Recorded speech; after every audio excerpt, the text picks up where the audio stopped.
Warning, the Stone Age Gamer includes a lot of bad language. Cover your mother***ing ears.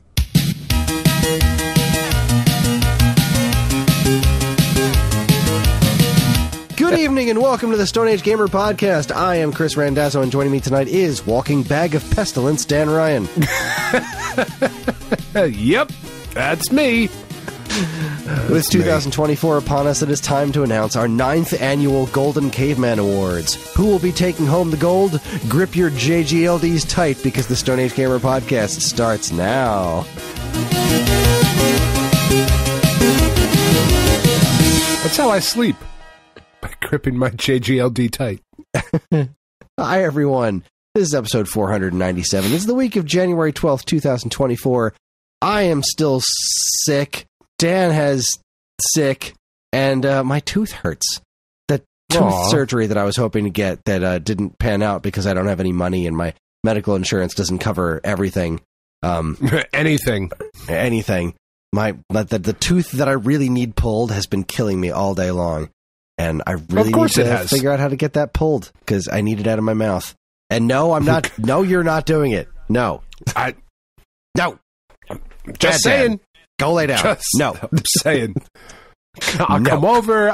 I'll give you a little COVID. I'll give you a little tooth extraction. You know, we'll make a day out of it. Make a day out of it. It'll be nice.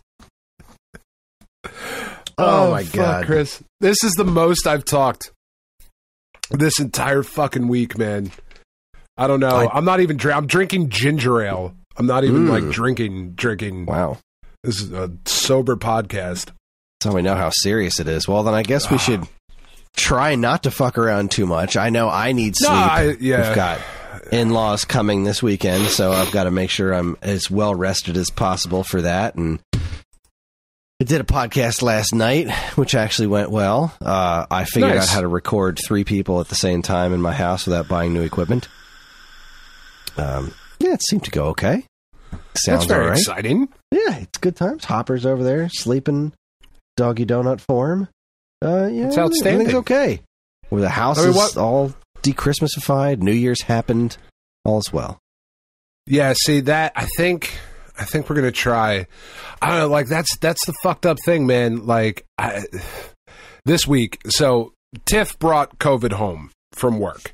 That was nice, which was really cool of her, right? She got sick. Strange Christmas present, but what are you going to do? Yeah, kind of fucked up. But she tested positive on Saturday. I tested positive on Monday. So New Year's Day. But like I was sick on Sunday. I just couldn't get a test. Like everything was closed because it's fucking New Year's Eve. Right. And we didn't have any more in the house.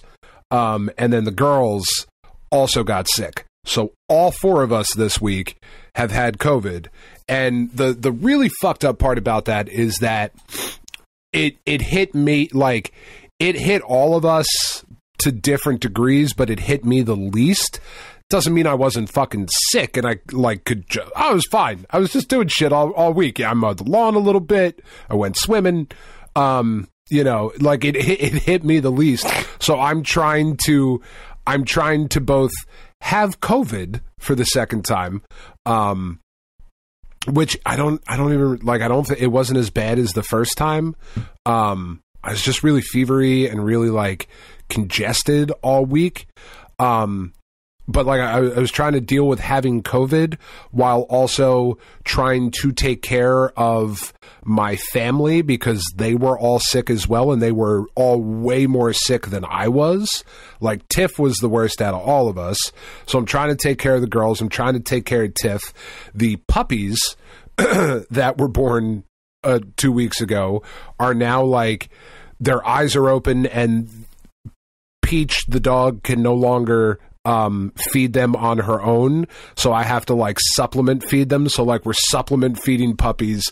All 4 of us have fucking COVID. It's been a fucking disaster. Like if you walked into my house right now, you'd be like, all right, all you guys got to get the fuck out. You shouldn't be allowed to live here. Look at this place. This is absurd. What is fucking wrong with any of you people? Should be condemned. Oh God, it's real fucking close to that, man. So I think this weekend we are gonna. I am going to try with the girls because Tiff also has to go back to work. Like she had to go back to work today. She's working all weekend. Because it's been her 5 days and whatever, and she can mask and the doc where the head vet at her office is also a fucking not a virologist, but not an epidemiologist, maybe an epidemiologist. You're making those words up. He's some other fucking thing. When their practice shut down for a little bit during COVID, he like supplemented income by doing COVID research. Because he's real fucking smart. And he has a degree in that too. And he was like, yeah, after 5 days you can come back, just wear a mask. So that's what Tiff did. I'll go back to work on Monday. So I got to try and put this shit back together. All while my shoulder is still on fire most of the time because I can't go. I'm not going to the doctor until February 1st. It's been a heck of a week, Chris. Crikey. It's been a long fucking week, man. So yeah. Did you play any video games this week? I played a little. Actually, I played a lot, but yeah, I didn't play nearly as much as I would have hoped. That just hasn't been my situation this week. It has not been a good time for game playing around this house, which is unfortunate because, you know, I've been sick and it would be nice to just be able to relax and play video games, but no, not as much. I mean, I've played a few things. What have you been up to? So I've played just a metric fuck ton of the show this week. Because there was so much I didn't do because I got in so late in the cycle and whatever. And I was like, well, I can't get off this couch because every time I move, my body goes into like fever chills. So, but if I stay here under these blankets, I can move my thumbs a little bit and that seems to be okay. So I played a whole bunch of the show, and just like made, cause we were talking about it like 3 weeks ago in the gift giving guide show where you were asking if your nephew could like pick up the game now and catch up, you know, and be able to play competitively online and all of that stuff. And I could, which is what I did this week. Like I finished all the collections this week that I hadn't even started yet, like went through all of that stuff. So it's just a really good game. I don't know if I've mentioned the show on here enough, but it's pretty fucking good. And then I have played a fucking bunch of Spider-Man 2. And we will talk, spoilers, we'll talk more about Spider-Man 2 in a little bit. But I don't know that I have ever had as much fun just swinging around and doing stupid shit as I have in Spider-Man 2.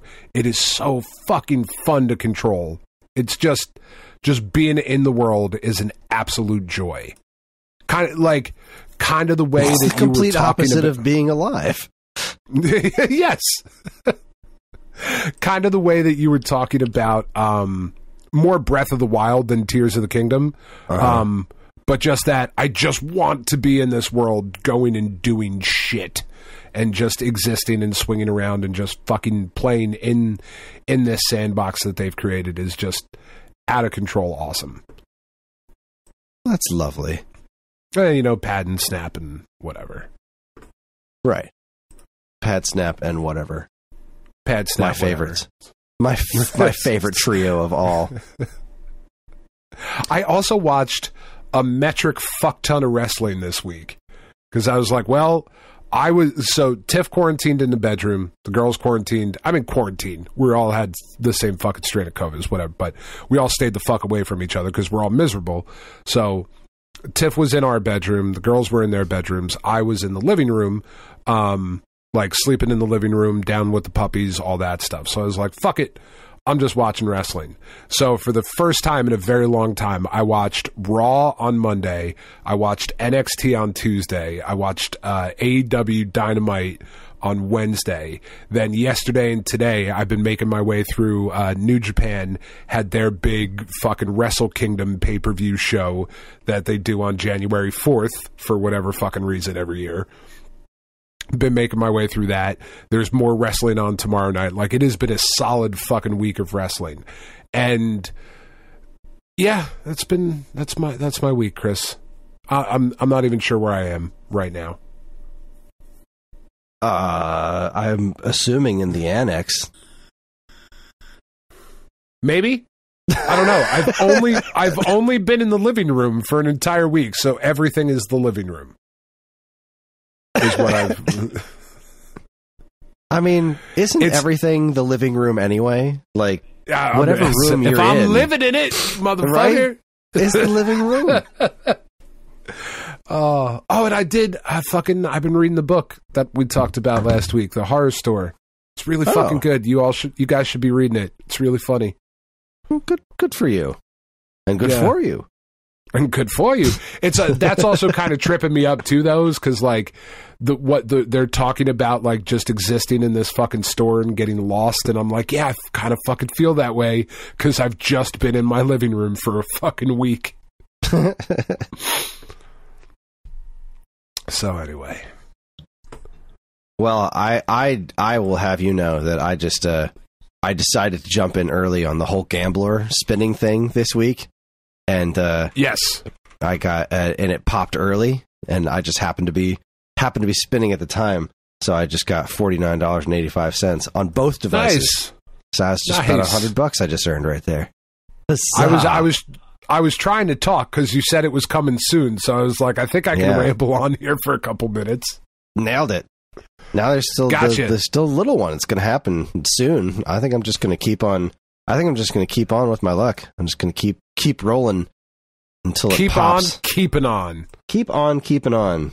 Because that's motherfucker. That's how I do it. We just so we do our movie nights every week, and I made the executive decision that it was time to start the MCU.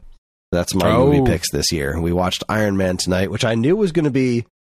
I knew it was going to be the hardest one. I knew the first Iron Man was going to be the toughest one for Ellie to get through because it's the least fun, like it's not really. It's kind of like just a serious movie. Yeah, it happens more to have some Iron Man bullshit. Yeah. Yeah. And she did enjoy it to an extent. Like, don't get me wrong, she wasn't like completely bored by it, but we made it through. John seemed to like it more this time. He watched it. I think we showed it to him like 2 years ago. And this time he was way more into it. He thought it was pretty cool.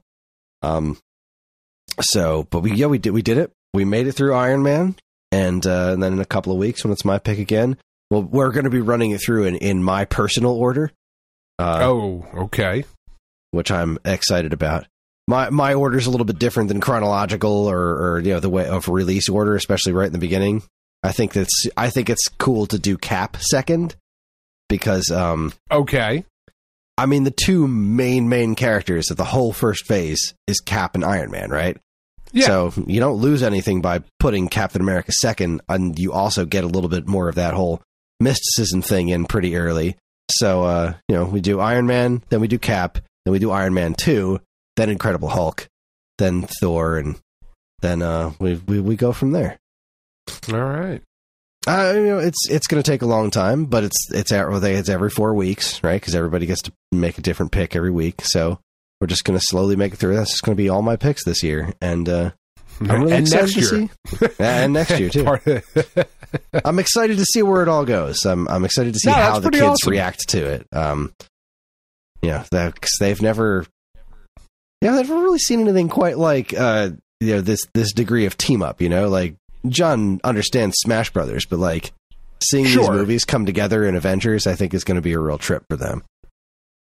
Well, and that's just kind of the thing. Like, as much as people might, whatever, like Marvel fatigue and superhero movie fatigue and all of that shit or whatever. Nothing like this has ever happened. It hasn't been duplicated except by Marvel doing it. Like, it is a special, interesting thing. Everybody keeps fucking trying it. Like, and it's not easy to get right.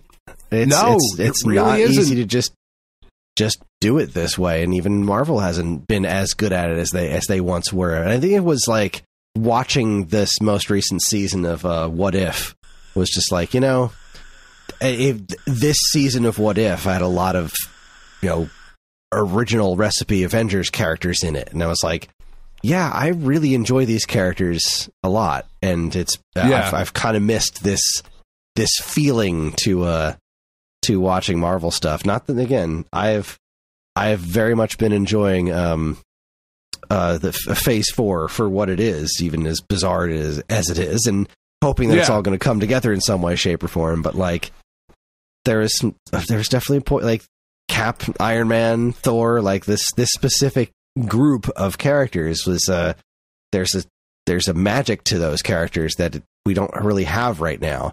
And the closest thing I've felt to that was really the Marvels, which was it not the Marvels? The Marvels. That was called. Those three. I still haven't seen it. Those three teaming up, like it felt like the kind of fun I used to have watching Marvel movies, which I thought was a blast. I was glad to have seen. Nobody else seems to feel that way about that movie. That's just the thing. Every place I look, all the news stories that are just gleefully like, it's the lowest grossing Marvel movie ever. It fucking failed. And then I look at the comment section. It's like, well, that's weird. I thought the movie was pretty good. It's like, yeah, it was a good time. I had a lot of fun with it. I'm not seeing people like ragging on the movie for being the movie. Just, I guess nobody went out to go see it. Yeah, I don't know why. I don't know why we didn't go see it. Who has that kind of time? I really don't fucking like going to the movies anymore. Like, I just don't, like, I think that's what I've come to. Like, I enjoyed taking Penn a couple weeks ago to see -1. That was really cool. And like, I did want to see that in IMAX, but I don't know. And maybe that is part of like the superhero fatigue thing of like, it's another superhero. I don't need to go see that. Godzilla, a Japanese Godzilla film on American movie screens. Like, okay, that's an event that I will go to. That's a pretty unique experience. Going to the theater to see a Marvel movie isn't as special as it used to be, and that's Marvel's fault for bringing a lot of that home, and all the various TV seasons, and the sheer quantity of stuff that they've been hitting us with.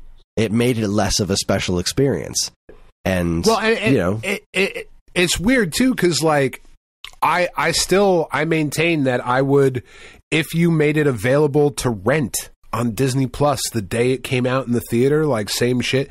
And I know for whatever, there's all these reasons and blah, I don't fucking care any of those, but like, I'd pay $30. I'd pay what it would take to take my family to go see it in the theater if I could watch it release day at my house or release weekend. I would fucking do that without question. I would do that for so many more movies than I would ever go to the theater for. And I'd be willing to bet you're not alone. I really like the movie theater experience still. I like, depending on the movie theater, like, going to a shitty movie theater is one thing, but the nice movie theater I went to go see Super Mario Brothers in, like, I like that movie theater experience. That's a really good time. And I would like to be able to do it more. It's, our kids aren't old enough to be left home alone or see half the movies we want to see. So we still have to really occasionally break away for date night and cash in a babysitting chip and all that jazz. But every time we go to the movies, we have a good time. I love movie theaters and their giant ass screens and overpriced snacks and sneaking underpriced snacks in, and I just like that whole experience. I'm a big fan. Yeah, I mean, I don't dislike it. I just don't want to do it anymore. That's like fair. I really wanted to see that fucking that Napoleon movie, that Joaquin Phoenix shit. I don't know why I really want to see that. I just really wanted to fucking see it. And I was like, you know what we should do, babe? Like, I was talking to Tiff, like, when Christmas break was coming up. I was like, it's like, when's the last time we went and saw, like, the big Christmas epic movie that comes out? Like, not day of, obviously, but, like, during this week that I have off. and you have off and the kids have off and all of that, like, we'll leave the kids at home with the puppies and we'll go and we'll see fucking Napoleon. And she was like, I don't want to fucking do that at all. She says, I don't want to go to the movie thing. Like, I just don't want to go. I like the experience, but I don't want to do all the shit around it. That's fair. Yeah, I understand. Yeah. Well, weird. I guess I'll just blow through mine real quick. It's nothing all that super interesting. I finished Mario World on New Year's, and I started New Super Mario Brothers, which is a delightful little game. It just is. Playing it on Wii U isn't the perfect way to play it, but it's I'll take it over playing it on the 3DS itself. And yeah, it's a delightful little game. Played more Vampire Survivors, continues to be awesome. And I played through that 8-color Star Guardians game, which is the thing I got for review from Clean's Arcade. It's neat. It's not really for me. It's a very retro turn-based RPG, but like it's just the RPG battles, but instead of like the rest of the game, it's a Mega Man boss selection style thing. So like you just pick the boss, and then you go into a turn-based boss fight with these Power Ranger ripoff characters, which are like part Power Rangers, part Sailor Moon. The writing's pretty funny. It's well done. It's just not really my bag, but I played through the whole first campaign, and then after you beat it, there's a whole round 2 where you have to like fight 2 bosses at a time, and I was like, I think I get the gist of this. It's not for me, but it's well executed for what it is. So if that sounds like fun to you, if you look at this thing and say, that's my Power Rangers crossed with really old school RPG nonsense, that's me, then this is your game. Like, that is exactly... They have made this for you. They know exactly who they're aiming this at, and it's those people, and I've never been much of a Power Rangers or Sailor Moon fan, so a lot of it didn't connect with me in that same way, and I'm also not a huge fan of really old school RPGs. So, but it was I had fun with my time with it. It was a neat game, and I'm glad I got to play it. And that leads us to week old news. Had a bit of a beefy week for week old news here. I got a lot of links to link to. First things first, Time Extension is reporting that first off, the big story was the teenager who beat Tetris. Yeah, that's awesome. Absolutely crazy. The headline that I decided to go with here was Teen Who Beat Tetris Dedicates Feat to Late Father Who Passed Just Weeks Ago. He died on December 14th at age 39. But this kid, he did just... We talked about it, I think, a little bit, was it earlier last year?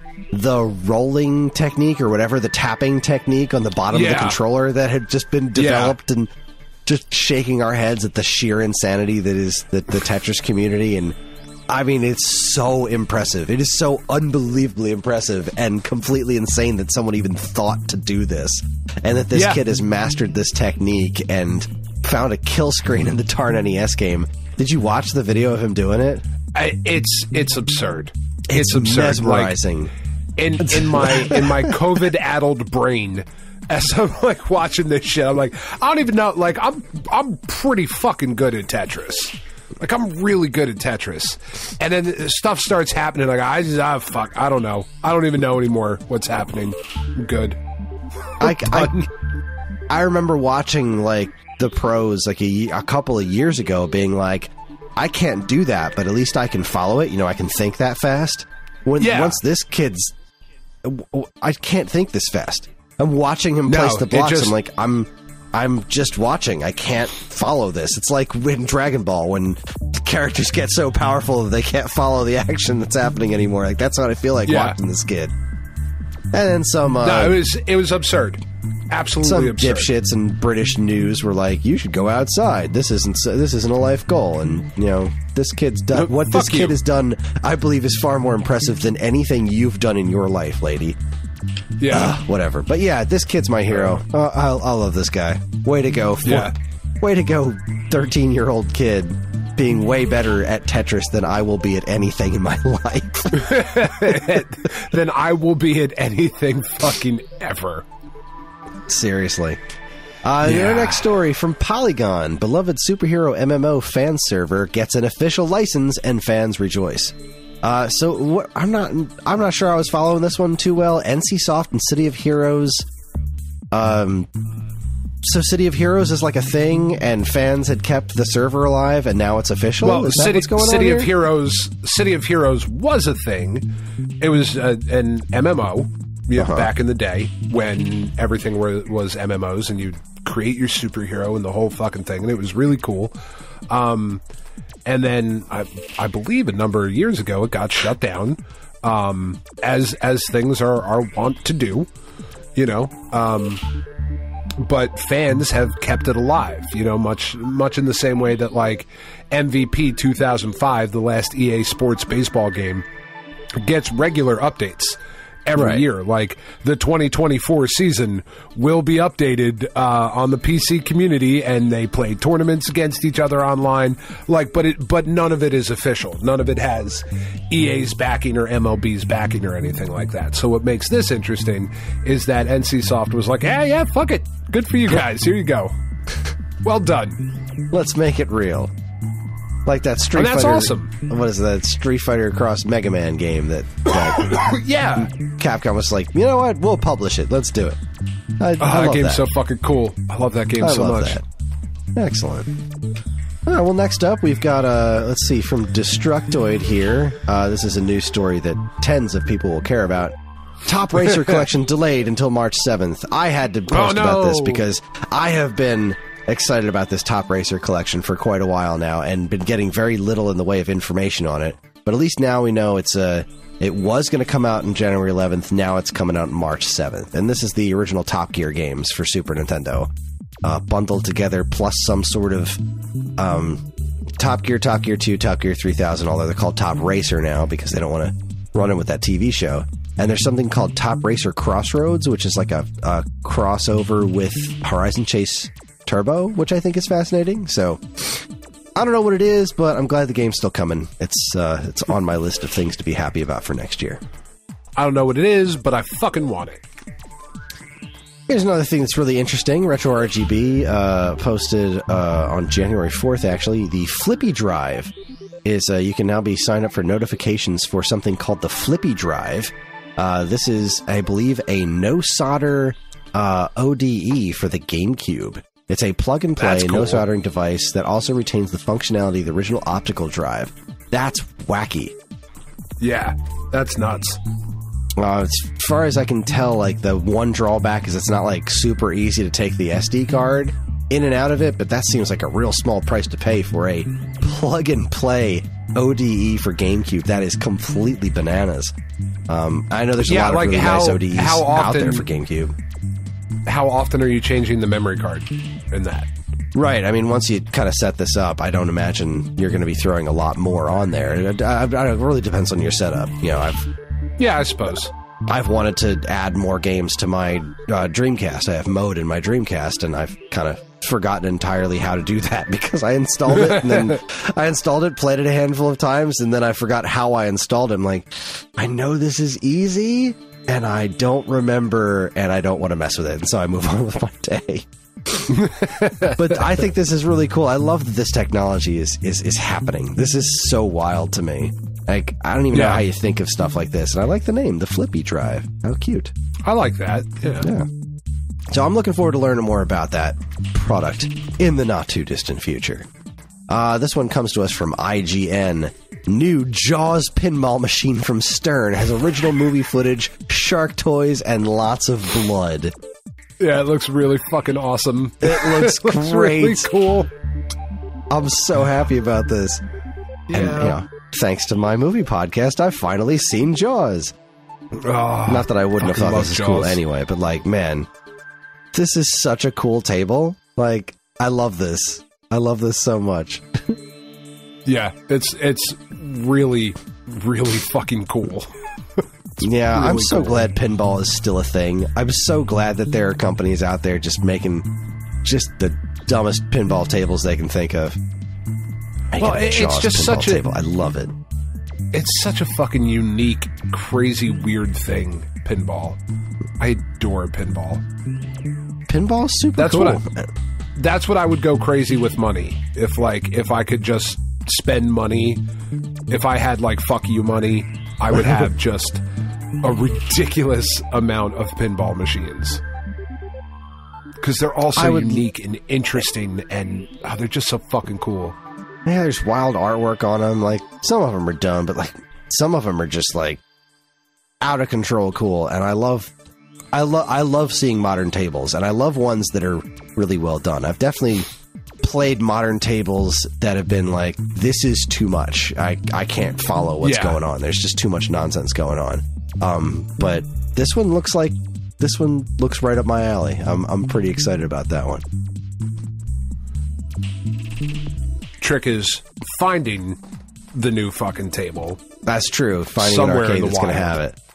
Yeah. I know there's over by Stone Age Gamer. There's some big arcades that get all the new tables, but I don't live anywhere near there. Yeah. But another one of my favorite stories of the last week. I love this headline. Xbox Series S toaster goes viral as Walmart quickly runs out of stock. I know. Why? Because the fridge wasn't enough. There's an Xbox Series S toaster. Geniuses. You can't sell Xboxes, but you can sell toasters. Oh my god. Yeah. It makes Xbox bread. I'm absolutely in love with this magical stupidity. Yeah, it's pretty fucking dumb.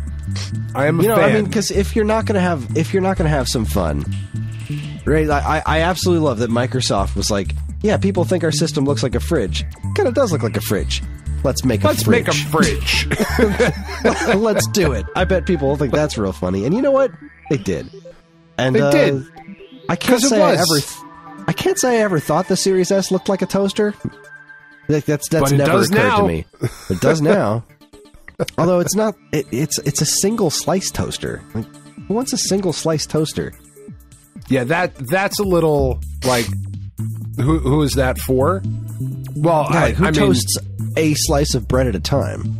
Like, that's not me. If you're the type of dude that's going to buy the Xbox toaster, like, on purpose and not get it as a gift, I feel like you might be the type of dude who only needs one piece of toast at a time.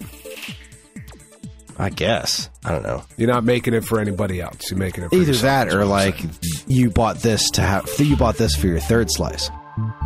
Wow. Two is not enough. You need a third slice. But I wasn't going to make four. I'm not going to buy a four-slice toaster because what kind of monster? What kind of madman has four pieces of toast on their own? Lack of self-control. 4 pieces of toast. What if I want to slice a toast with my bagel, right? Toast the bagel and slice the toast on the side. That's the type of thing that most people want. Oh, without a doubt, right? You know what I could have with this bread? More bread. Bread make a bagel sandwich. You know what's the sandwich? Bread. It's a bagel. And I'm going to put a slice of toast in the middle. Not on the side, in the middle. Fuck.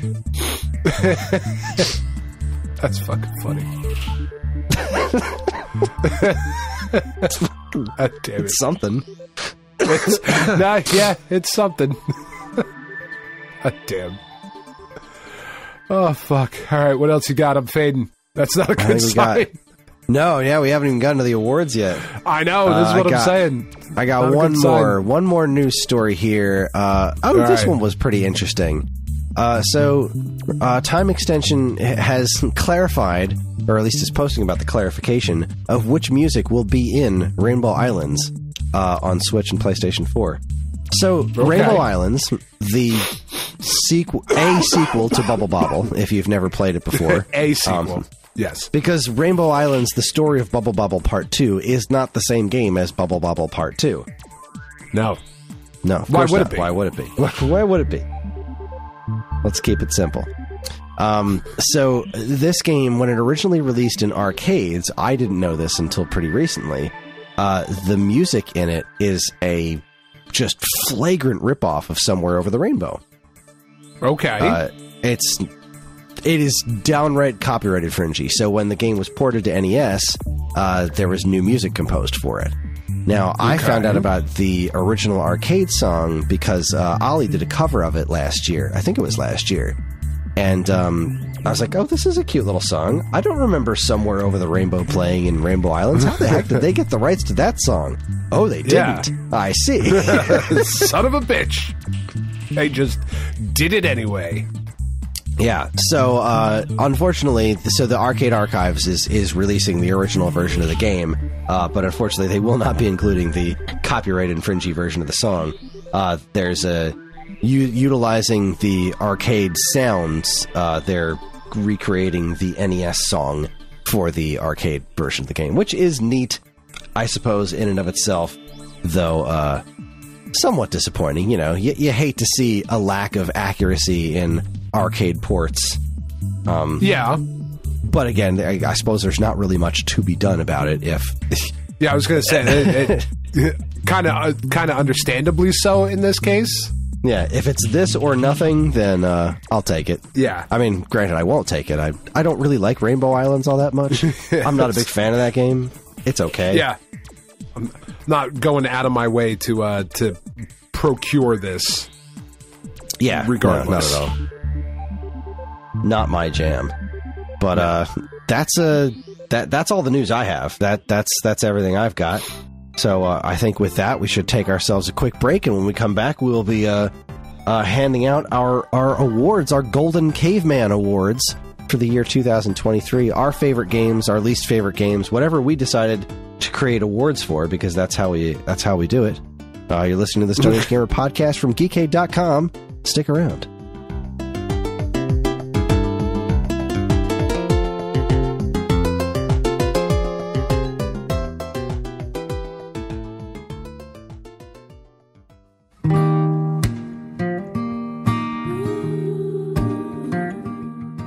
We are Safe at Home, the leading dog rescue in the heart of New Jersey.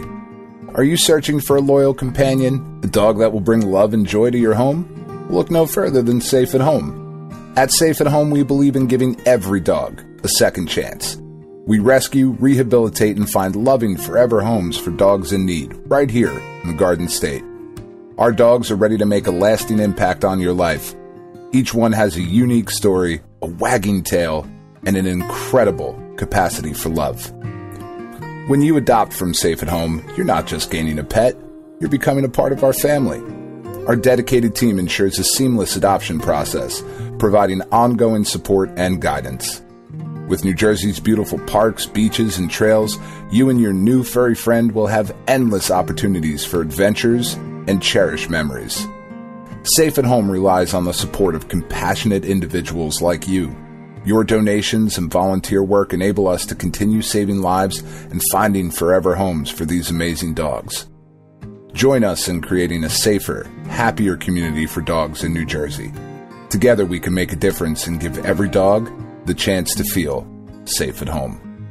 Visit our website or call us now to learn about how you can be a part of the Safe at Home mission. Safe at Home, because every dog deserves to be loved and protected. www.safeathomerescue.org.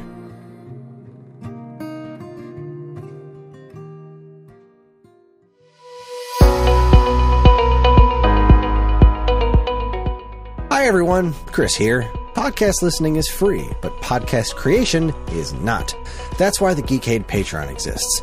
In an effort to help us pay the bills, we've got a Patreon page set up where you can gain access to our monthly podcast topic schedule, get early access to many of our shows, and more. If you'd like to help support Geekade and keep these shows running week after week, head over to the Geekade Patreon page, linked in the show notes of this very podcast.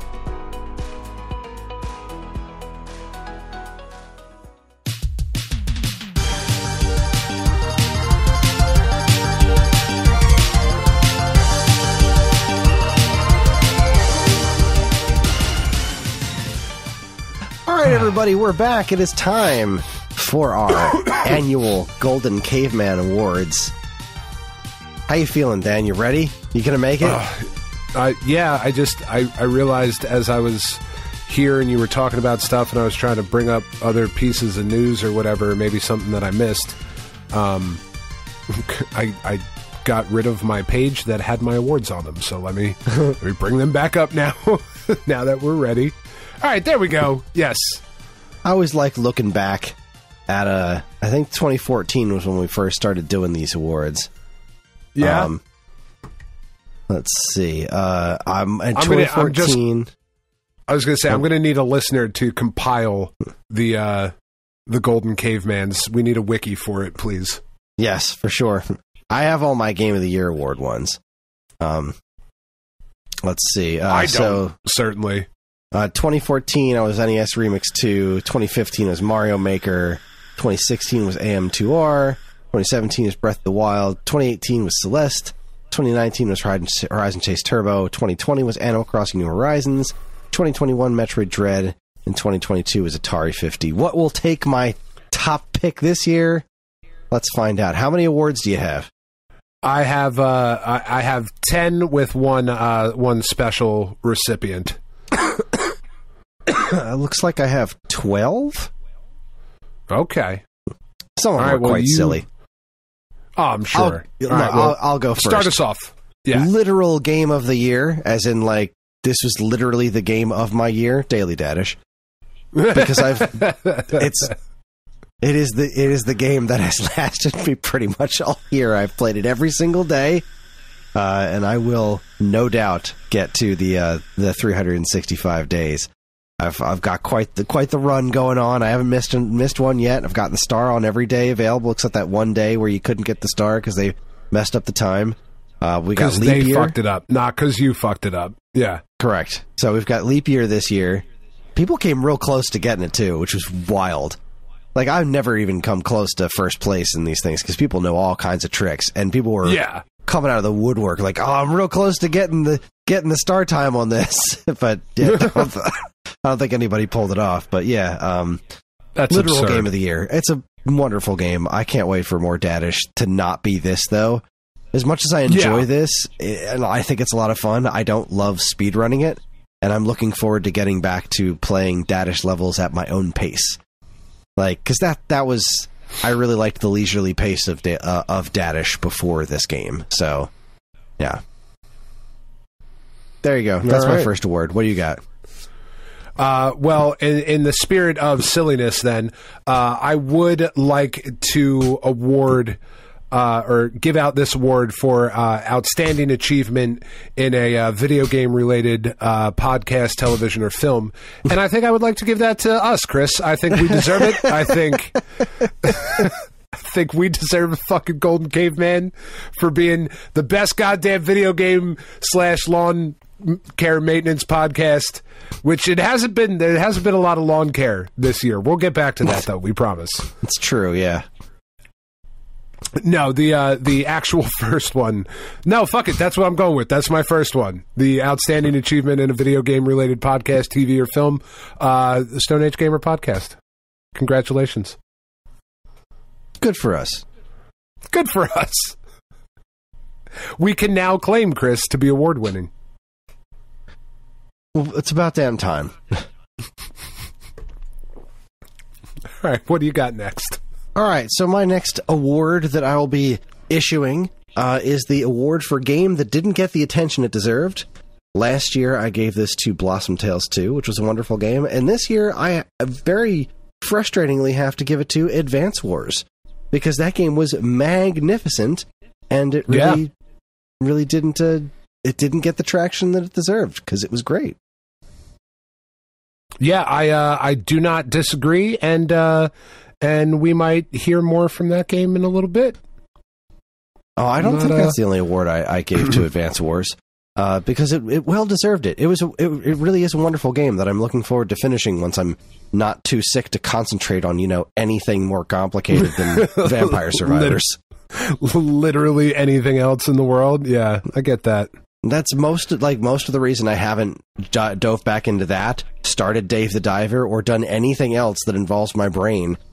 Like, I can't think. Whenever I get the time to actually sit and play a video game, I just can't think. So, like, I'm playing Mario games I've played dozens of times before, and I'm playing Vampire Survivors. That's about it. Yeah, I get that. All right, what do you got? What do you got? All right, this next award is the Tiffany Ryan Achievement Award for outstanding use of portals in a video game, TV, or film, and that is actually going to Spider-Man 2. It is not going to anything related to Portal. So during this week, I was playing through a little section of it, and Craven's fucking people are coming after different heroes in the city, right? And there is a bit where they are going after Black Cat. And you track Black Cat to the Sanctum Sanctorum because she is inside the Sanctum Sanctorum stealing the Wand of Watum. And the wand of, sorry, I'm choking on my cider. The Wand of Watum creates portals that you think about something hard enough and you can go there. She's trying. She says her girlfriend is in Paris, and that's why she has to get the Wand of Watum, because she has to be there fucking immediately. Which sounds like future DLC, which I'm all for because it's a cool character and whatever. But there is a chase sequence where you are then chasing Black Cat around the city as she is portaling through New York. She portals to fucking Antarctica for a minute, and you can get stuck out in Antarctica for a couple minutes and the game will like kick you back up into the portal. It's kind of funny. Like she portals a train at you as you're like going through a building.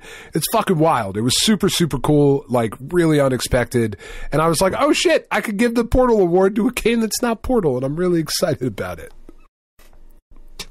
See, for a second there, I thought you were going to say that Dungeons and Dragons movie that came out this year, which was actually pretty amusing and involved portals. I did not see it. I would like to see it. I don't really love Chris Pine all that much. He just doesn't do it for me. But, yeah, he's you know, he's there. The purpose of his character is to be exactly that in this movie. I feel like it's more like Chris Fine. You know, like I feel like that's. Oh, he's fine, all right. He's not even that handsome. Oh, I disagree. I think he's very handsome. Of the Chris's, I mean, Hemsworth, Evans, Pine. Look, he's got me beat, so. Who's the other Chris? Who's fucking Chris? Who's the third Chris? What's his last name? Chris Evans, Chris Pratt. Chris Pratt, thank you. Yeah, out of those three? Oh, fuck. Chris Pine is a distant seventh at best. Oh, I disagree. I think he's dreamy. I don't know. I'm a Hemsworth guy myself, but, you know. Oh, he's dreamier. Don't get me wrong. Come on. That's right. Fuck the Golden Caveman Awards. Let's rank the Marvel men, Chris. Let's do that instead. I'm just saying, tacos don't make pizza any less delicious. That's fair. Would you settle down? Who are you even talking to? No, you tell him, Hopper. He just woke up from a dead sleep. One of his ears is flopped upside down. You're a mess. You're a mess. Go back to sleep. Quit drinking. He heard you say tacos, and he was like, oh shit, tacos? Fuck yeah. I think it's just Karen walking around upstairs. Like, settle your ass down, you weirdo. Whose turn is it? Yours. Mine? Okay, cool. Best new character, hands down, goes to Garl. I don't even think that's up for questioning. No. I fucking love Garl. I love him so much. That if I was going to give an award for like moment of the year, that probably would have been it. Like that resurrecting Garl for me too. Yeah. No question. There was and you know what? I suppose spoilers on that. Maybe. Yeah, spoilers indeed. You know what? Well, I mean, but it was 6 months ago. Is that not long enough? I think we're open for that, and I feel like anybody who's played the game may have seen that coming. But yeah, that was the whole thing. Actually, I need you to hold on for one quick second. I need to grab something, but it's upstairs, and it is related to this. So give me 1 second. Hold on, vamp. I don't see how Karen is related to this, and I don't see why you got to just go grab her without her consent, even. But that's fine. So yeah, if I just ruined Sea of Stars for anybody, I'm fucking sorry. I'm still not entirely sure where I am. I think we're past like the fucking spoiler protocol on that though. Like the game came out, I don't know, September? It's not 6 months. Time has no meaning. How you guys been? Been all right? Did I have any jokes? Oh, I did have a fucking joke. Well, this is really good. You guys, I think this was how it went. Hold on. Did you hear about the new game called Silent Tennis? Then you guys would say no. And I would say, yeah, it's crazy. It's just like regular tennis, but without the racket. Oh, fuck, that's funny. That's really, really good. I like that one. Should I tell Kris? What do you guys think? Okay. I'll tell him when he gets. All right, he's here. All right, the listeners and I were just chatting, and I told them a joke, and they said that I should tell you too. So here you go, Kris. I don't want to deprive you of this because it's really good. Okay. Have you heard about the new game called Silent Tennis? No. It's just like regular tennis without the racket. Yes. Fucking amazing. So the reason, and the listeners now got to hear that like twice in 30 seconds. So, which is honestly, this is what they pay for. So, all right. The reason I put this best character in here, right? Because that's not something that we usually give out, but it is best new character is an award that's given out in Nintendo Force magazine. Okay. This year's awards, we all get to pitch in, but like we don't get to choose who wins. We just all give our ideas and give our recommendations and explain why. And I felt really strongly that Garl was the best new character of the year, and I didn't think anything else could be close. Now, granted, I didn't play every game, but I didn't think anything else would be close. But I saw who was getting a handful of other votes from the other people on the staff who hadn't played Sea of Stars, and I just went up to check the magazine because I just got the new issue today, and they awarded Best New Character to Ochi. I mean, that's pretty strong, though. Ochi's pretty fucking great. I'm sure Ochi's great, but is Ochi a better character than Garl?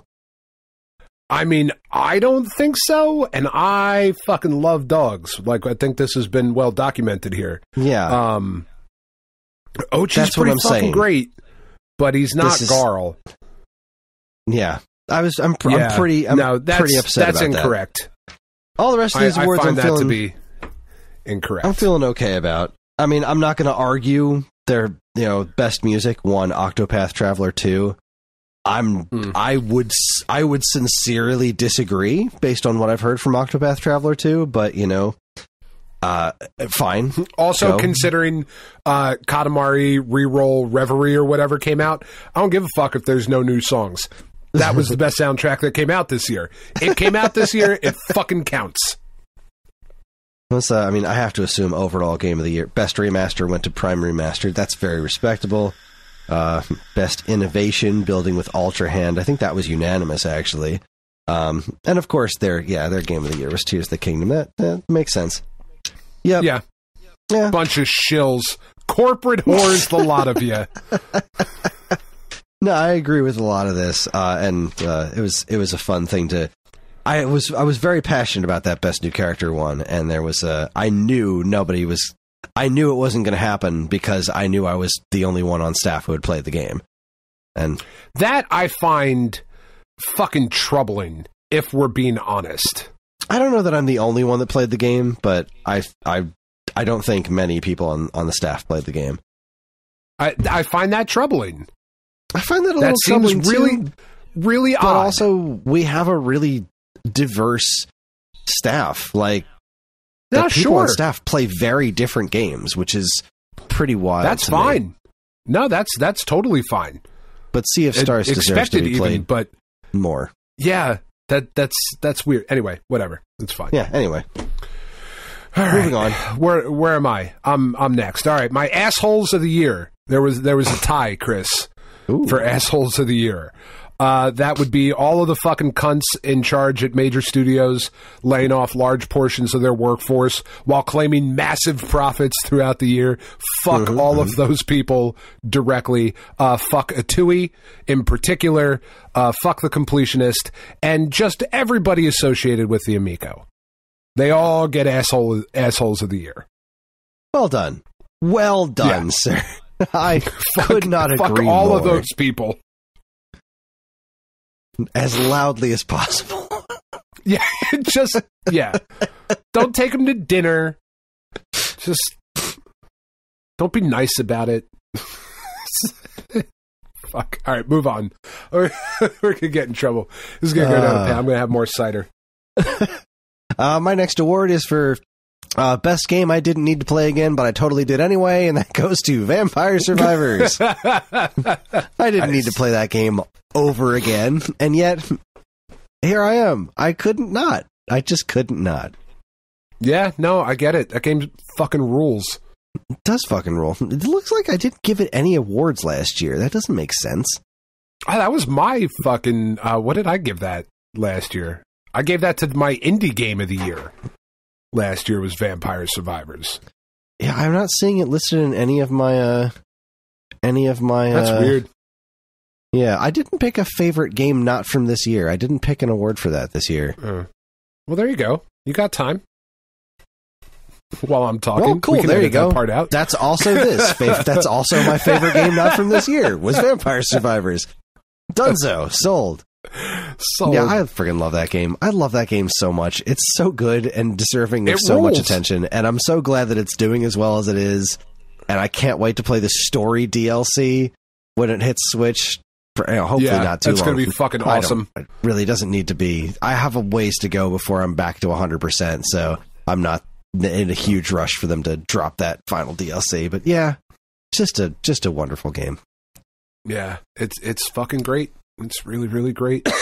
My next award is the I didn't see that coming, but in retrospect, I really should have. And that goes to Jack Black for his performance of Peaches in the Super Mario Brothers movie, because Jack Black is a noted songbird, if you will. A songstress? A songstress? A song... What is the male form of songstress? Songstro? A troubadour? A maestro?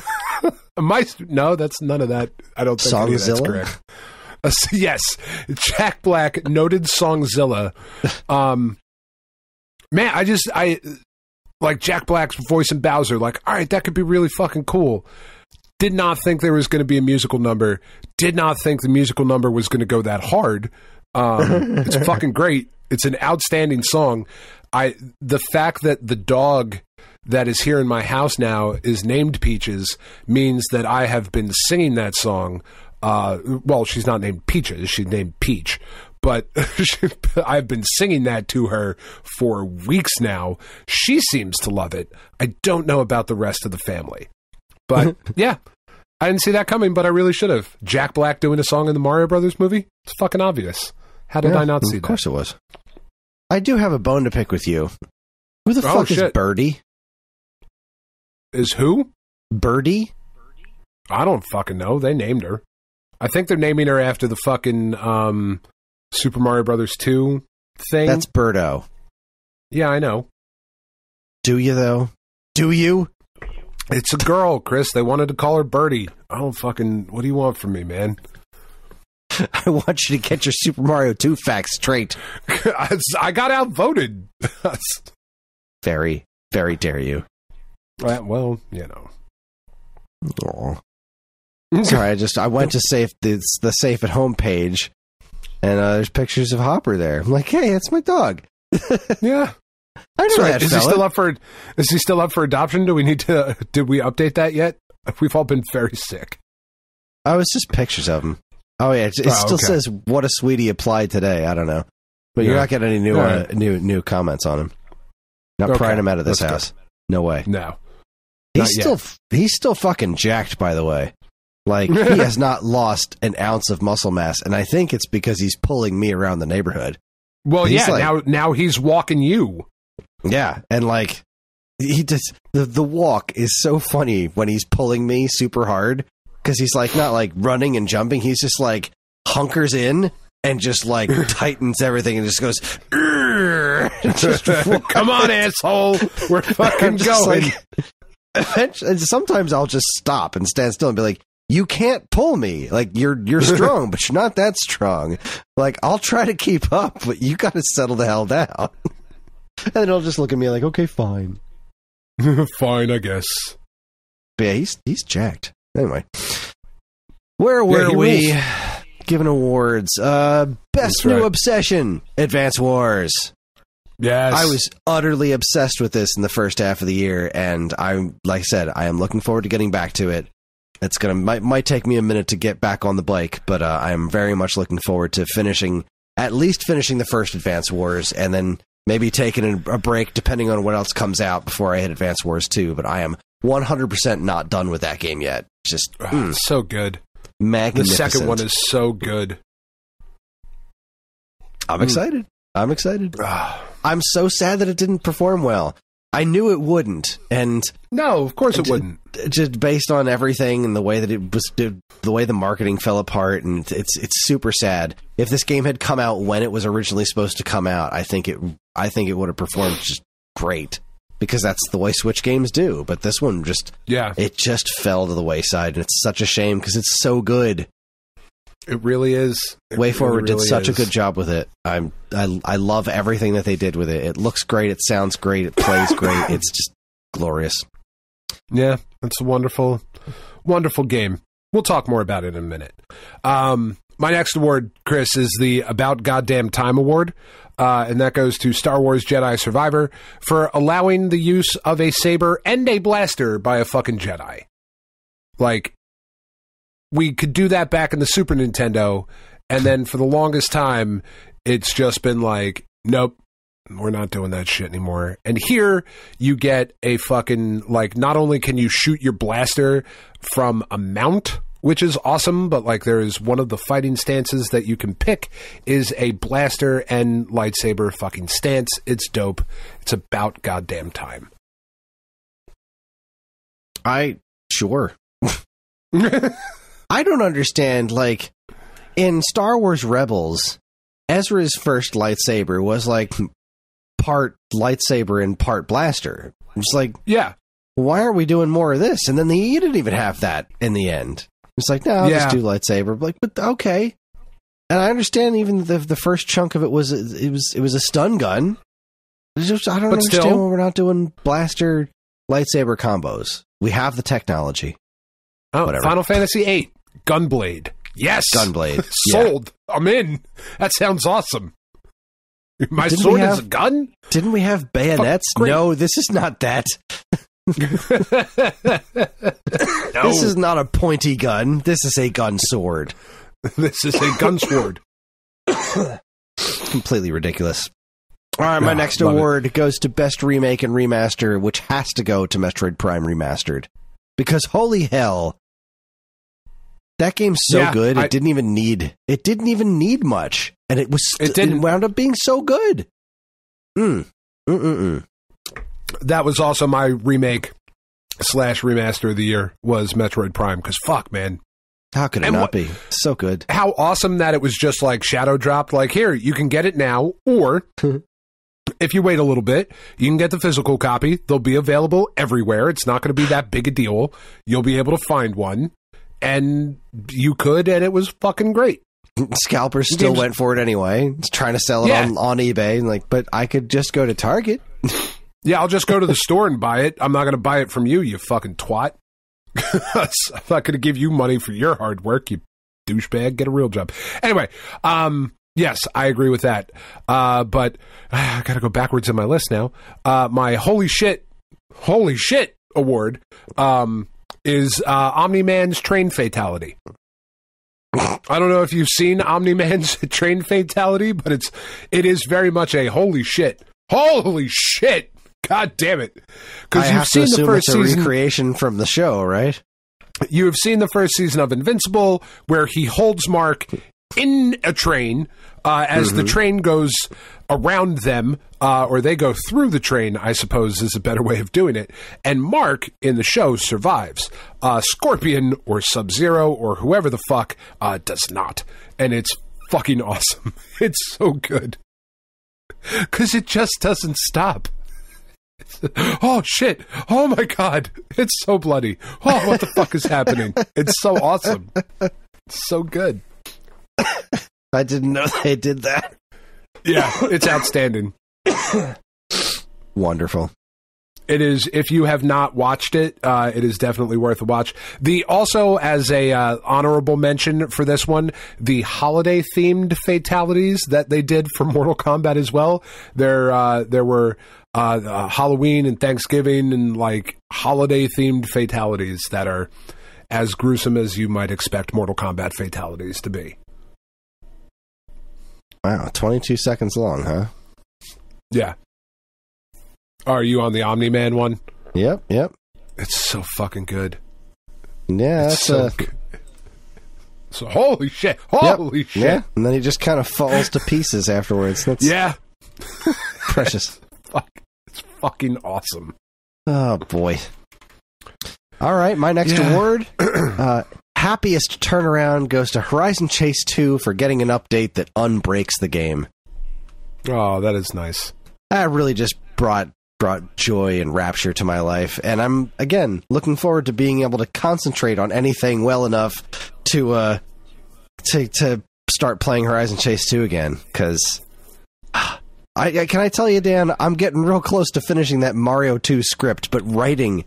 my head's so full of snot. Even writing compelling things takes just so much out of me, and I don't want to fuck up this. I don't want to fuck up this Mario series. So it's like I wrote like a paragraph about Doki Doki Panic a couple days ago, and I was like, well, this is okay, but I need to do better, and so I need to re-edit that, and then do Super Mario 2, and then it's done, and then I can start recording it. But then.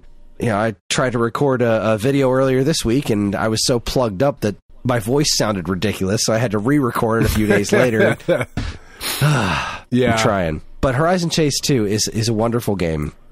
I can't wait to spend more time with it so I can tell how I really feel about it not having fuel anymore.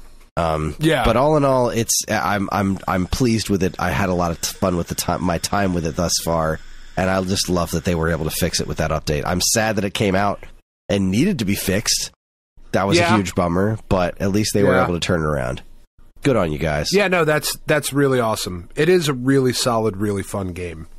Like, underneath all of the bullshit that you've had to go through, it's worth it. My next award is my retro-esque release of the year, and that goes to WrestleQuest. That game's really fucking fun. It is an old school RPG, looks like an old school Super Nintendo RPG, but it's all based around wrestling, and it's fucking awesome.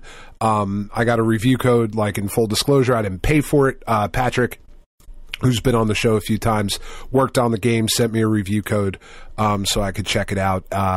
It's really fucking good. It's really fun. If you like old school RPGs, if you like old school wrestling, like 80s when they were characters and over the top and all of that, this is definitely a game for you, which means it was definitely a fucking game for me. I don't actually have that award, but if I did, I would give it to Annalyn. It's a wonderful game. Yeah. I'm trying to standardize, throughout the years here, Chris. Yeah, I have... I've been trying to keep I have similar things, but also there are games I just want to give awards to, so I make up awards for them. Just like last year when I did Best Game Ruined by Its Ending, Return to Monkey Island. Yeah. But this year, biggest disappointment goes to Air Twister. Aw, Titty Twister. Air Twister can That's go what jump I think in a of lake. every time you say it. Every time you say Air Twister, I think Titty Twister because I'm 5. Clearly. I've already spoken about my disappointment in this game. It just misses the mark, and I want there to be a cool modern follow-up to Space Harrier. I really do. Yeah, but for sure. This just wasn't it. It just isn't it. I hate the soundtrack. I hate the stupid space ducks. I just hate this game. It makes me so mad. I just hate this game. Yeah, that sucks, man. That sucks. It sure does. It sure does. I'm sorry. Short piece of garbage. Anyway, you're up. Oh, excuse me. I burped. I apologize. That was... There's a lot happening, Chris. We're almost done. We're almost through. My collection of the year goes to Advance Wars 1 and 2 Reboot Camp, because the price of entry for those two games, like, keep in mind, like all the other things that we already talked about they're charming and they're good and they're that and whatever, the fact that you're getting both of those full games for a low what is it, fucking $40 or whatever the fuck it was, just absolutely absurd value, making it by far the collection of the year. Like, what are you going to get? You're going to get Advance Wars 1 and 2 Reboot Camp, or are you going to get Battle Network? Like, that's not even a fucking question.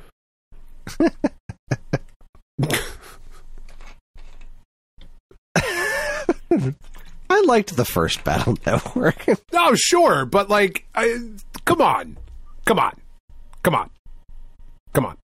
Yeah, it's not really a choice. No, not for my money.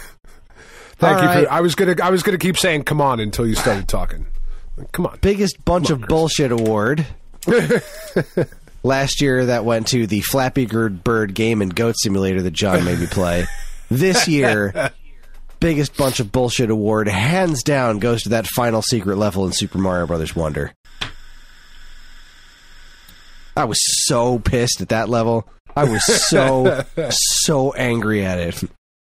I was so mad, and I'm sure to a degree it was me, but I know I've seen other people online having similar problems. I spent well over 100 lives trying to beat that goddamn level, and it was just infuriating.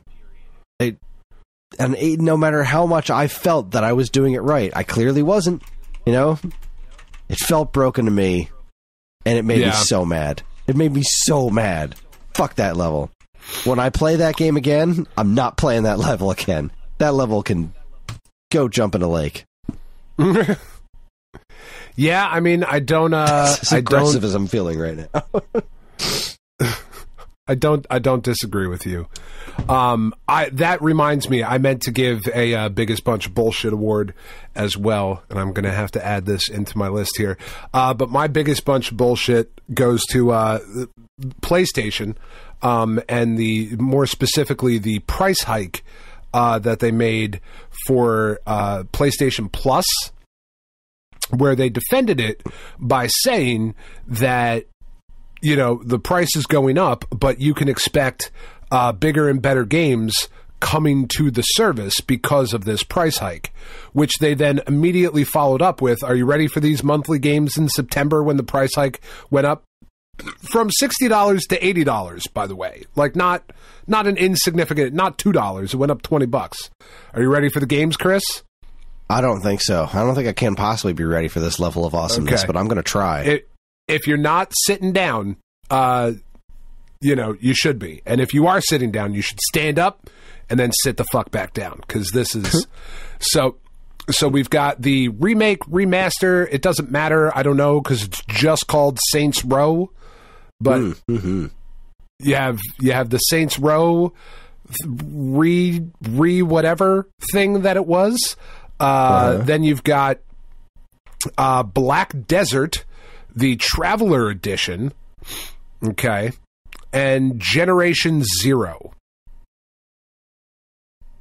Huh. Those were the games that came out the month that they had a price hike, saying you can expect bigger and better games. I mean,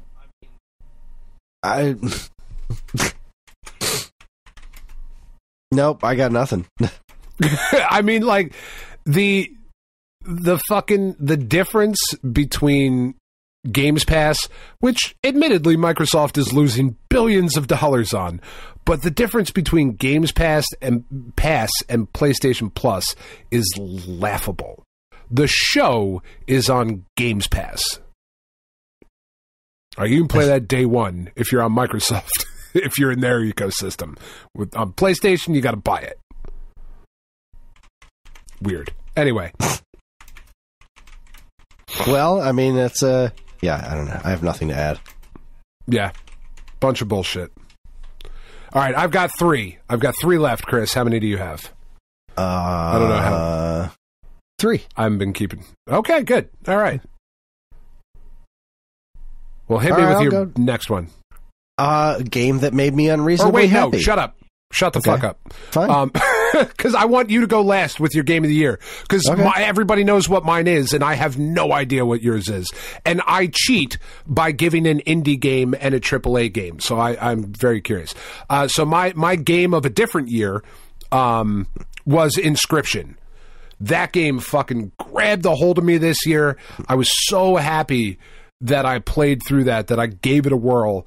Because, man, did that game just surprise and delight me just way down deep in the cockles of my heart. I fucking love the shit out of that game. I am upset that I don't own it physically.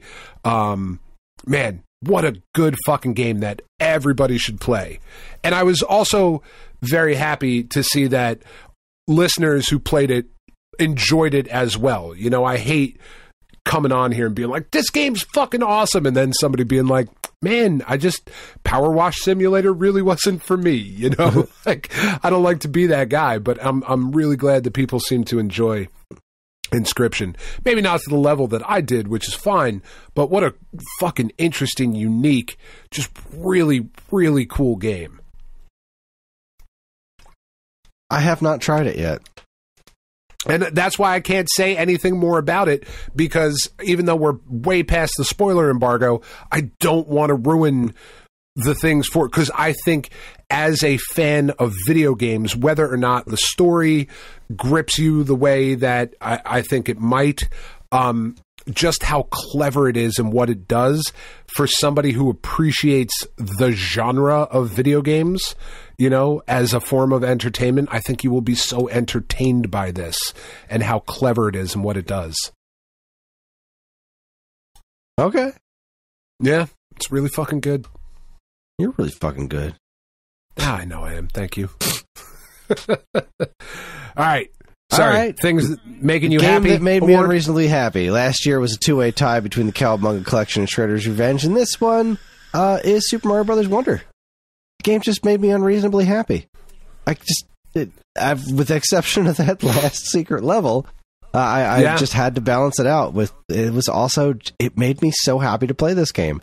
Probably one of the just most joyous moments I had all year long was when those piranha plants started singing to me. It's like, the game's ridiculous. It just continuously awesome. Was so clever and so fun to look at and so fun to listen to and so fun to play. It was a joy to play that game, and it made me so happy. Super Mario Brothers Wonder is great.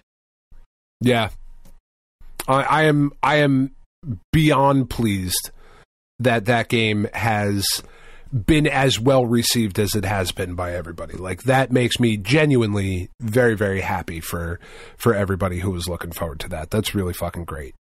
All right, my indie game of the year is again, not a fucking surprise here, Sea of Stars. Right. Fucking goddamn it. What a fucking game. Yeah. What a game. What a fucking game, man. And like, I'm not going to ask you to say too much about it, because I don't know if that's going to be your game of the year, or like, I still don't know what. There's 3 that it could be for you, and I'm not sure. But man, we talked about it a little bit with Garl. Just everything about that game, man. Fucking those dudes and ladies that are working on that team, whose name I can't remember right now because I'm tired. Sabotage, thank you.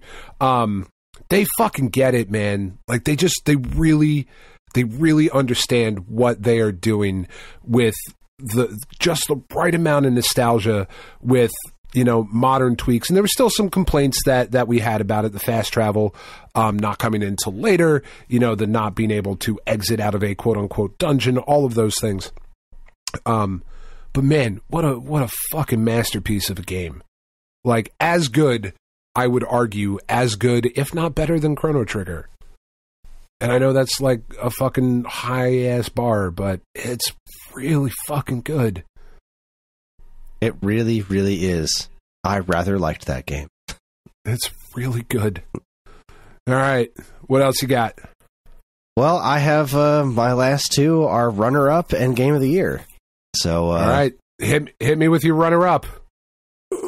I thought very long and hard about this, and I have to say that my runner-up was Tears of the Kingdom. Oh, shit!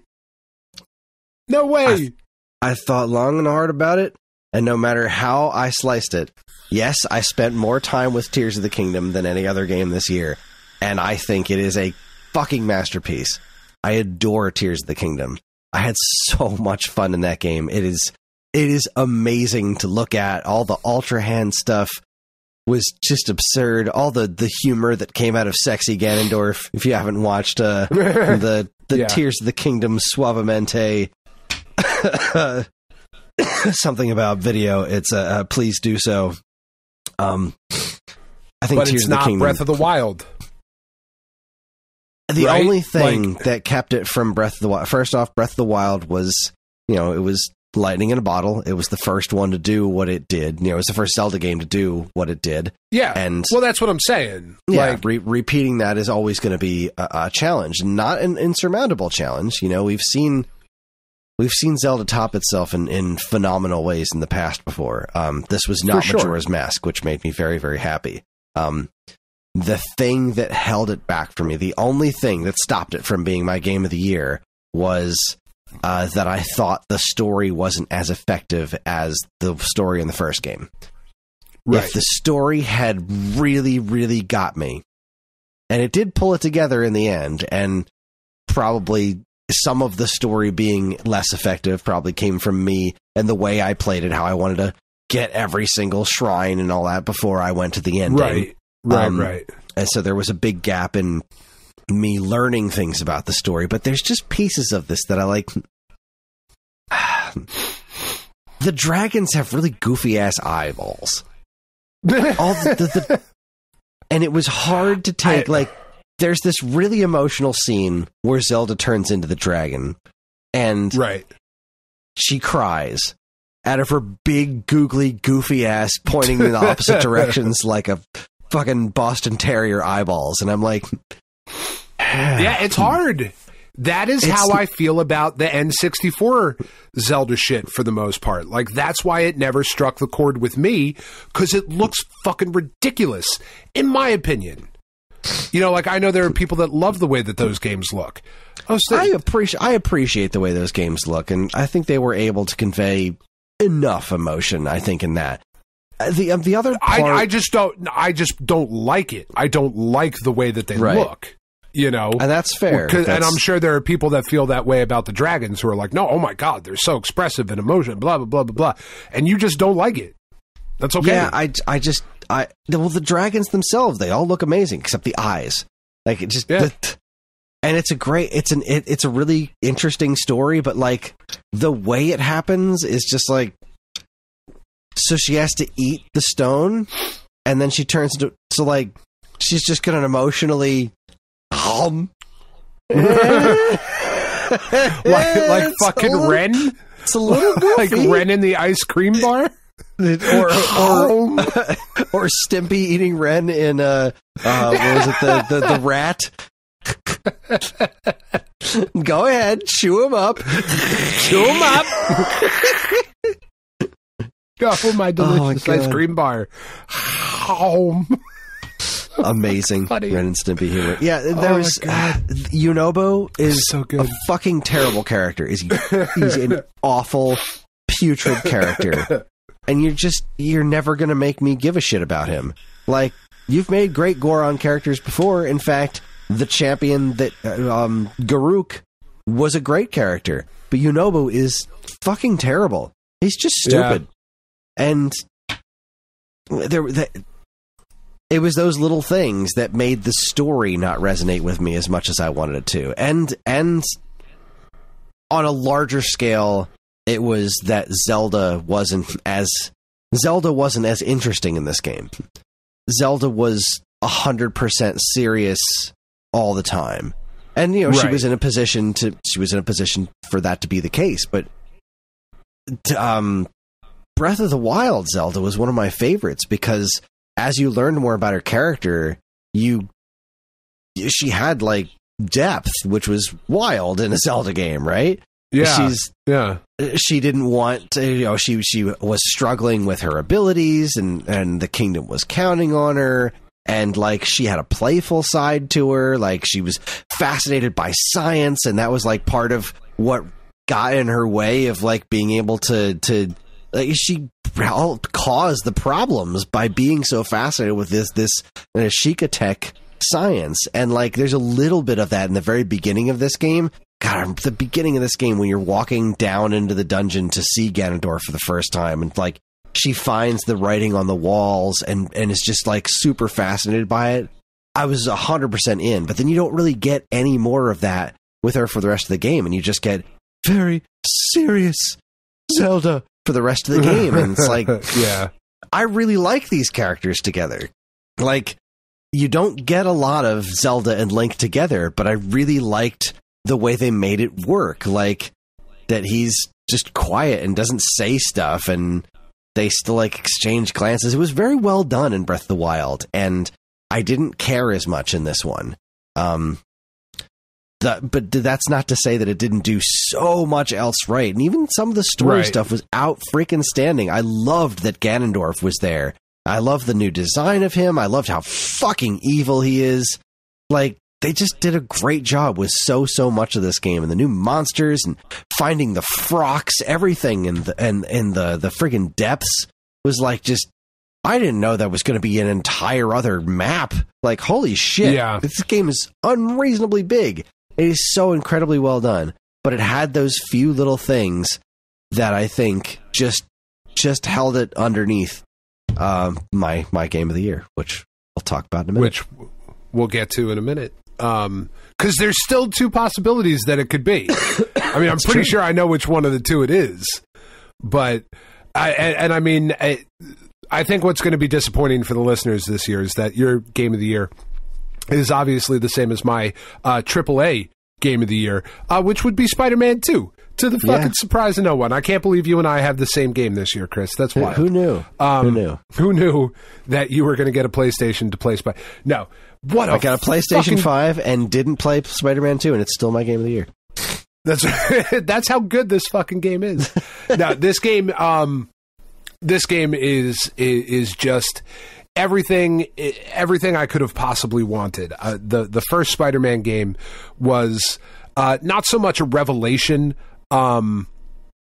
because there was a lot of similarities between like the combat and the Arkham combat and whatever, but it just being in the world felt really, really good. Spider-Man is just a character that is very near and dear to my heart, as he is to millions of people around the world, and they did such a good job of humanizing the character and giving you enough story moments in that first game to where when things happen to people that Peter cares about, you felt them like very, very deeply. They did Insomniac did an incredible job with that.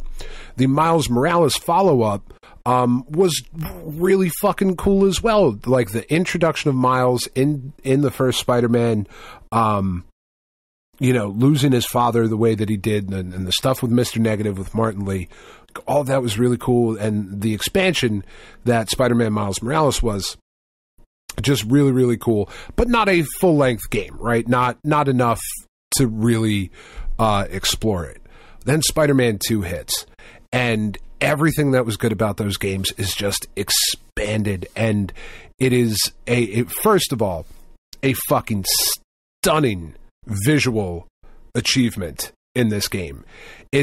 I unlocked the Spider-Man Noir suit for Peter and the Into the Spider-Verse, both Miles's like final costume from Into the Spider-Verse and the yellow cape, ill-fitting Spider-Man costume that he wears in the movie.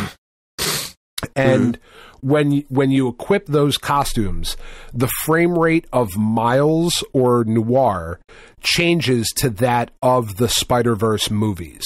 So there was something similar like that in the first Spider-Man game. This is because of just the advancement in technology, the fucking switch and the way that those characters move when you have those costumes equipped is so fucking cool, and it makes the rest of the game legitimately look like you're watching television, because there's such a disparity between the way the character is moving and the way the rest of everything looks and is moving. It's just absolutely incredible. The addition of, for lack of a better word, you can fly in this game, right? I talked about it last week with the web wings and whatever, but they have made a better Superman game than there has ever been a Superman game, because there's a lot of traversal in the Spider-Man games. You have to cover a lot of the city getting from place to place. And the addition of the web wings as a way to move around the city and add into the combos with the different things you can do as you're swinging off buildings, as you're, jumping up into the air and doing these like flips and twists and turns, and then you pop out the web wings and you fucking fly for a little bit, and then you shoot like a zip line over to another thing and bounce yourself off. It's just, being in the world itself is just so much fucking fun.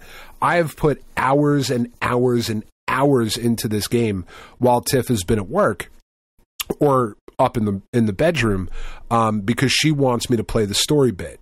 And I have put a lot of time into this game and not even gotten through nearly as much of the story as I could have, because there's so much to do. And I have talked quite frequently on this show about how I am not a big fan of the video game design philosophy of room after room of guys, right? Like, what do you do? Like, I don't know, how do we end the game? There's 7 rooms and there's like 50 guys in each fucking room. That's a lot of what this game is. You fly around the city, there's crime happening, and you go down and it's a room full of guys. But it's so fucking fun to beat the shit out of them, because make no mistake, Spider-Man and Miles in this game, they kill people. I know they don't, like, that's not what it's supposed to be, but there's no way people could survive what is happening. Like, the moves are just so fucking nuts. But the wave after wave of guys just is endlessly fun. And then I've also talked about how I'm not big on fetch quests, and you really could call this game like Spider-Man 2, fucking fetch quest adventures. Like, that could be the subtitle for it. But it doesn't matter, because they're so fun. Like, going through and finding in this game, there's a bunch of Sandman crystals all throughout, because Marco's got this like really crazy story and this really like tragic and heartbreaking story in this game. And as you're going around the city, you find all these different Sandman locations, and you got to beat up all these sand people and fucking like, then you bust apart these crystals. That was really cool. There's a bunch of Prowler missions, because the Prowler has gone legit, so you got to go around the city and you got to clean up his little caches and whatnot of like weapons, and you get bonus stuff to upgrade your suits and your combat and all of that shit. And I don't like wave after wave of guys. I don't like fucking fetch quests, and I have put, I don't know, probably 20 hours this week of wave after wave of guys and fucking fetch quests. It's that fun to do. And ultimately, right, like, that's what video games should be, is they should just be fucking fun. Like, this week, I have been miserable. I've been sick. My family has been sick. My kids, because, like, fuck Tiff. At a certain point, it's like, you're an adult. You go do what you do, but, like, my kids are sick, and they're struggling with this. And in all of the shit that this week has been, it's like, but at least I can swing around the city for a little bit and just beat the shit out of some dudes. And like Kraven the Hunter's fucking robots will come in and I'll fuck this bird up for a little bit and beat the shit out of this saber-tooth whatever fucking robot. And then it's so fucking good. It's so good. Fucking love this game. I love it.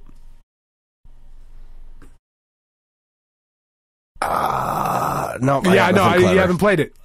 Yeah, I was trying to think of something clever and I just couldn't do it. It does look like a neat game. Just fucking fun. And that's what you want. You just want fucking fun. Like, you remember when Spider-Man 2, the movie Spider-Man 2 game came out? I do. And that was a revelation at the time of like, oh my God, this is fun. This game makes that Spider-Man 2 game looking like getting a fucking red hot poker up your ass. Like, that's how unfun that game is compared to this one. It's just, God damn it, it's good. Well, I guess I can't argue with you. No, I know. I have such hope now for whatever this Wolverine game is going to be.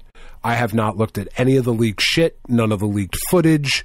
I know nothing about it because I trust in them so highly at this point that I can. The expectation is fucking sky high for this Wolverine game that they are working on. Because goddamn, that's them. That's Insomniac. Yes. Yeah, I know. And I didn't even talk about the Venom shit. Oh, it's so fucking good. Anyway, all right, I'll shut up. Should be interesting. All right. Well, I guess that brings it to my game of the year, and it's Sea of Stars. It had to be Sea of Stars. I know. Man, Mario Wonder was the other one you thought was in the running. No, Mario RPG. I thought maybe had a shot. Oh no, Mario RPG is great, but it's literally Mario RPG again. Yeah. I mean, that game's really fucking good. It is really fucking good. No, I thought once I played through Sea of Stars, because I finished it before you did, and did all of the shit with Garl and got the good endings and all of that stuff, I honestly didn't think that there was any way that would not be your game of the year. The only thing that could have possibly topped it was knowing you as I do. The only and I just didn't think it was going to because it was just more like, yes, there was more and new, but it was ultimately more of the same. And Sea of Stars is connected with me on such a level. Like, that game, its art direction game makes you fucking cry, man. Like, that game legit got me. And its art direction just touched my heart in such a way. Like, that's what I want video games to look like. That's what I want a modern game to look like. This is the most beautiful pixel art I can imagine. I loved the music. I loved that there was fishing in it. I loved the story. I loved the characters. Loved the connections to the messenger. Yes, knowing that it takes place in the world, but not beating you over the head with it. Yeah, it's a neat little bonus if you've played the messenger. If you haven't, then play that one next. When you hear that musical cue for the first time, and you're like, "Oh fuck, it's the messenger and shit!" Like, I was just so good.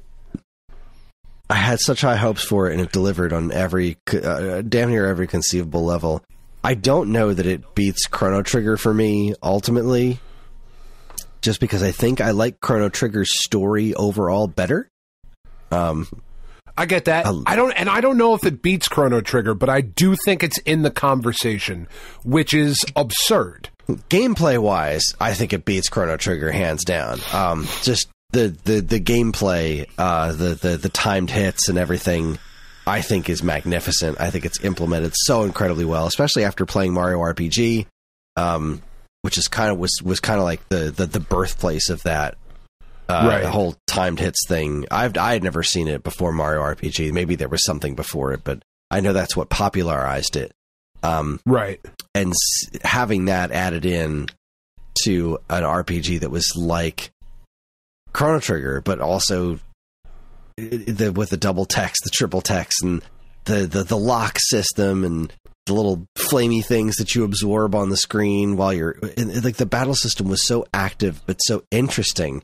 I never minded getting into fights. It was so much fun, and having having your whole party available at all times to swap in and out, the way that the bad ending is like necessary for the good ending. You know, like you have to beat the game wrong the first time to get the good ending, because like you have to stop that from happening. Like, it was all so intelligently incorporated. It really was such an astonishingly well put together game, and it bummed me out seeing this new issue of Nintendo Force and not seeing Sea of Stars even mentioned in any of the Game of the Year awards. I think that's crazy, fucking criminal. I really do, and I know it's because the I'm pretty sure that our editor-in-chief didn't play it, and I'm sure that had a lot to do with it. But but still, like it is undoubtedly one of the best games of the year. It is without a doubt one of the best games of the year, and I mean, I don't know which.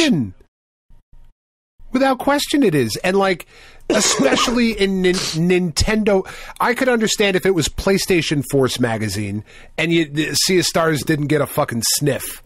Like, okay, that even still, I'd be kind of surprised. But like in Nintendo Force, nothing? Are you fucking serious?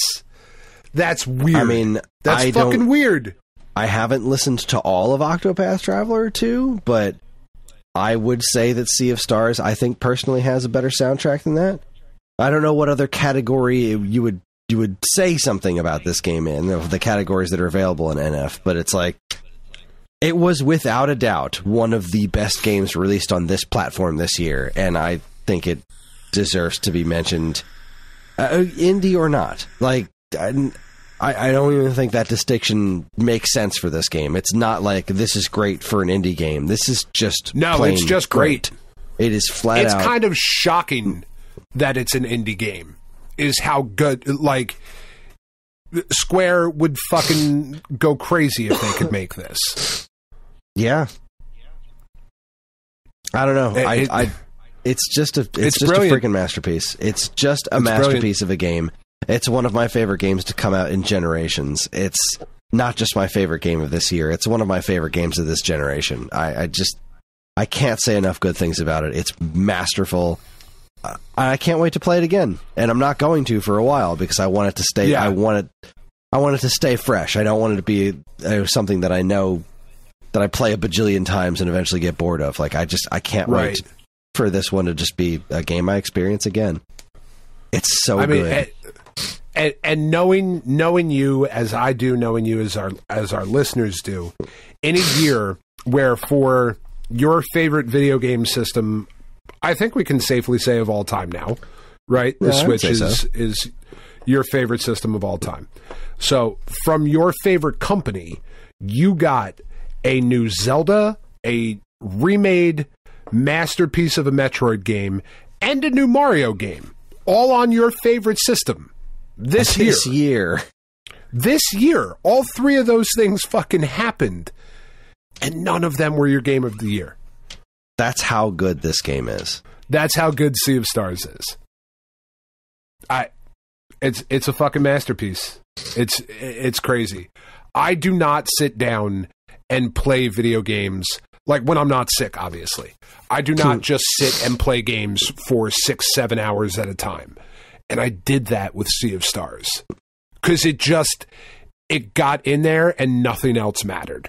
It was like, all right, I have to keep going forward. I have to see what happens next. What happens next? What happens next?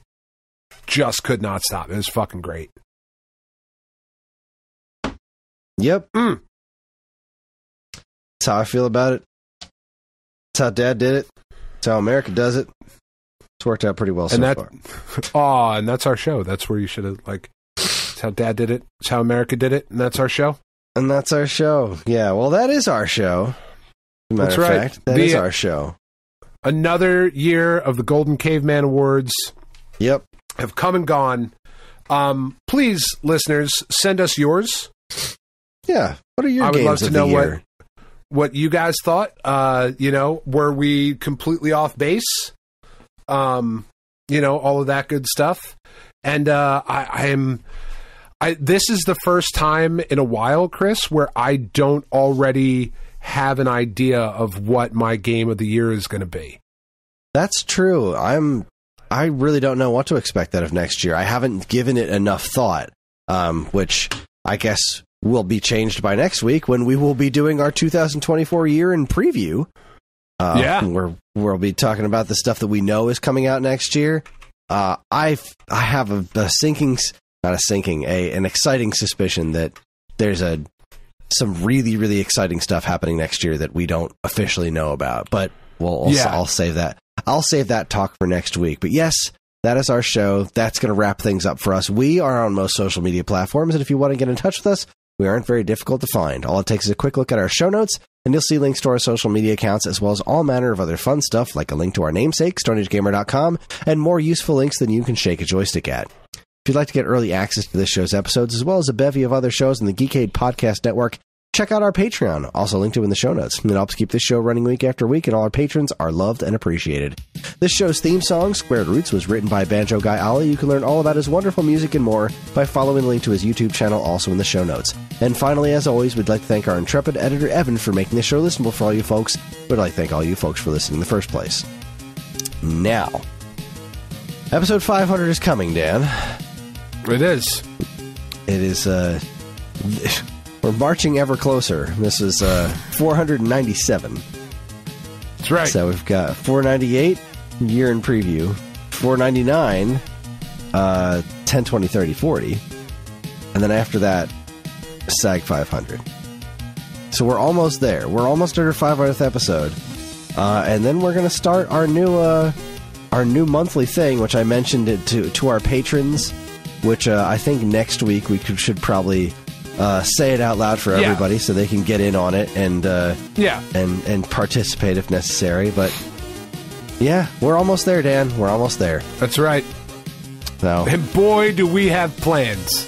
I'll tell you. Yeah, beautiful plans. If I were in the right headspace, I would do a wonderful Trump impersonation right now about my big, beautiful plans, and nobody's ever seen plans like these. And all of that good stuff. No. These are plans. They're planned. They're not at all. I have no idea. We don't know yet. It's all right. We'll get there. We'll figure it out. I'm so nervous. God, me too. No matter what we do, it can't be. 2 weeks. It's never gonna work. It's fine. It's fine. It's just gonna be another episode. What do you do for the 500th episode? I think we just do nothing. I like some of the suggestions we've gotten. I could come up with 500 jokes. That sounds like a lot of work. It really does. But I got 2 weeks. We're gonna keep thinking about it. And on behalf of Dan and myself, keep playing games.